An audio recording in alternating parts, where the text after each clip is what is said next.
Thanks very much for staying with us. Time now for Eye on Africa with me, Georgia Calvin-Smith.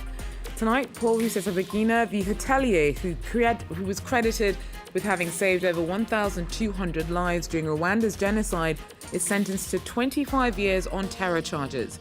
His supporters say the conviction's politically motivated, and Brussels and Washington raised concerns about the fairness of the trial. Also, France's president apologizes for abandoning the 200,000 Algerians who fought alongside French colonial forces in the Algerian War of Independence. The HARKIs were viewed locally as traitors, and tens of thousands were slaughtered after France pulled out. And Tuareg nomads in northern Niger gather in the town of Ingel for one of the most important social events of the year. It's not only one of the biggest camel races in the Sahara, but also a festival where flirting and catching up with friends is top of the agenda. But first, a former hotel manager held up as a hero after being portrayed as such in Hotel Rwanda, a hit Hollywood film about the 1994 Rwandan genocide, has been sentenced to 25 years in prison on terrorism charges. Paul Rusesabagina was convicted in Kigali after having been tricked back into the country last year when a plane he thought was heading to Burundi landed in Kigali instead. His family say that he was kidnapped and that the charges against him were payback for his criticism of Rwandan President Paul Kagame. Maria Nicolescu tells us more. 25 years imprisonment for being a member of a terrorist organization and taking part in terrorist actions. Paul Rusesabagina's sentence was given this Monday here in Rwanda's capital, Kigali.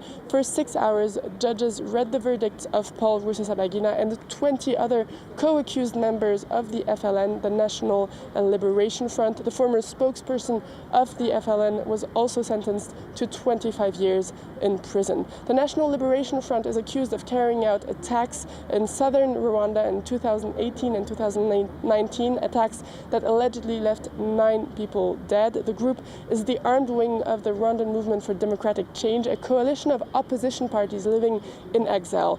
Paul Rusesabagina is one of the founders of this movement, but he's always denied being involved in the attacks. He said his role has always been a diplomatic one. Prosecutors had sought a life sentence for Rusesabagina, but the court found that he was not guilty of one of the terrorism charges he was facing, namely to be the founder of a terrorist organization. Paul Rusesabagina himself is boycotting the trial since the month of March. He did not attend the reading today.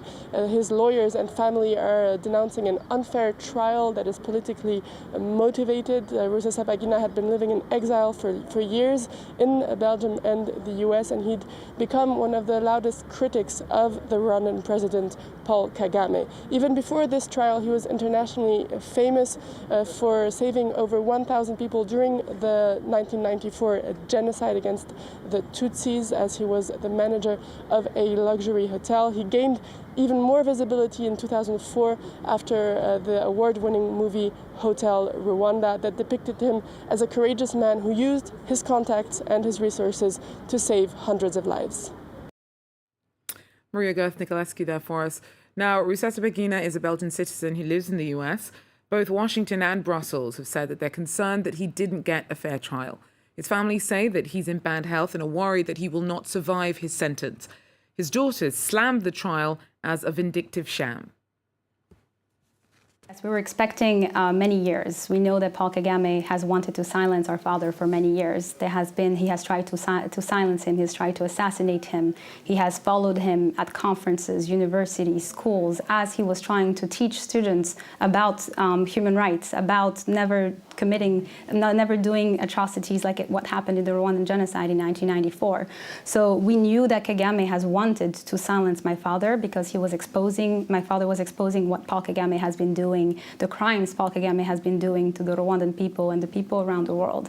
And so we're not surprised, we're not shocked, but we're not discouraged, because we know that just that the international community witnessed this with us. We know that the world saw as my father was being dragged across the international border, tortured, and then denied of all his rights. And we cannot remain silent. We cannot unsee what we have seen. French President Emmanuel Macron has asked forgiveness for abandoning Algerian soldiers who fought for France during the 1954-1962 Algerian War of Independence. Known as HARKIs, the soldiers were left to fend for themselves in the years following independence. Many were brutally mistreated and tens of thousands killed after France withdrew. Andy Hillier has more. Abandoned by France and hunted by Algeria. Almost 6 decades after the Algerian soldiers who fought for France were left to fend for themselves, President Emmanuel Macron made a plea for forgiveness. Aux combattants abandonnés, à leurs familles, qui ont subi les camps, la prison, le déni. Je demande pardon. Macron went on to promise a bill that would enshrine into law reparations for France's treatment of the soldiers known as HARKIs. Il semble bien que la première fois, une volonté ferme et empreinte de vérité guide notre actuel président. But others have already grown wary of promises. At one point, the speech was interrupted by a former soldier's daughter.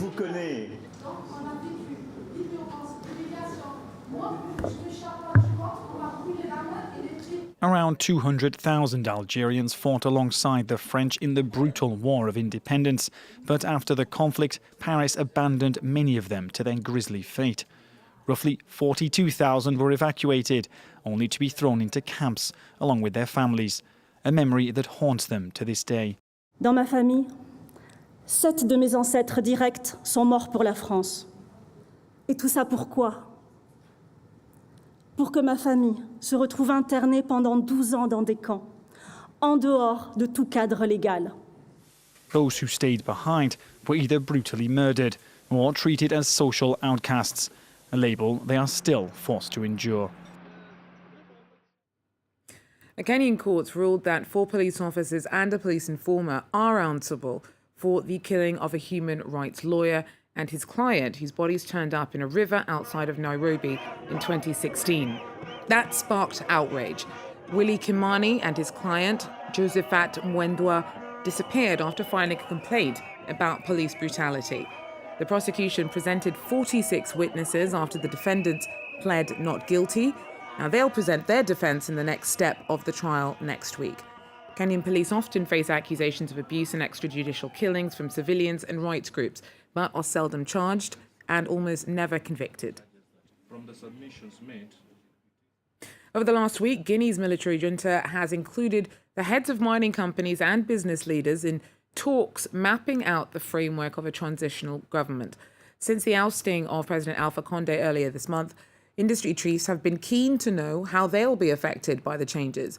Many have been cheered by the army's plans to reopen borders that were shut a year ago under Condé. Our correspondents report. In this warehouse in Sonfonia on the outskirts of Conakry, 1,500 tons of wheat bran are waiting to be exported to neighbouring Senegal, one of the biggest consumers. Donc le stock que vous voyez ici, c'est un stock qui a fait plus de 8 mois. Due to lack of space in the warehouse, the factory has been forced to run at less than 20% of its capacity. The announcement the borders will soon reopen has come as a huge relief for the whole staff. Aujourd'hui, la situation de notre entreprise est catastrophique. Non seulement depuis fin 2019, il y a eu la pandémie mondiale de Covid-19. Ensuite, il y a eu les mouvements avant, pendant et après les élections, les mouvements sociaux politiques. Et ensuite, il y a eu la fermeture des frontières qui a vraiment mis à l'agonie notre entreprise. The transport sector has also been particularly hard hit in recent months. The more than 2,500 trucks that crisscross Guinea and the sub-region have been parked due to the border closures.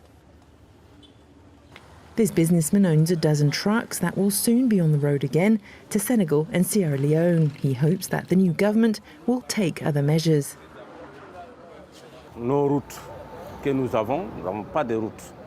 Et la sécurité d'abord. En plus, il y a aussi le prix exorbitant pour le changement de carte grise et les plaques. Il y a un problème de parc automobile aussi, puisque tous nos camions c'est presque vétustes. At the large Medina market, the economic heart of the capital, traders are impatiently awaiting the announced reopening of the borders. That and a peaceful political and social climate are the biggest priorities, so Guineans across the country can return to work. And finally, Cure Salé, or Salt Cure, is an annual gathering of Tuareg nomads in northern Niger. Communities head to the town of Ingal for what's become one of the most important camel races in the Sahara. But it's also a really big mixer. Hundreds gather to socialise, find a husband or wife, and eventually watch the competition. Nicolas Chemin has more. Each camel is given a number before the big race in Ingal in central Niger. It's one of the biggest competitions in the Sahara region. These races are something we inherited from our parents.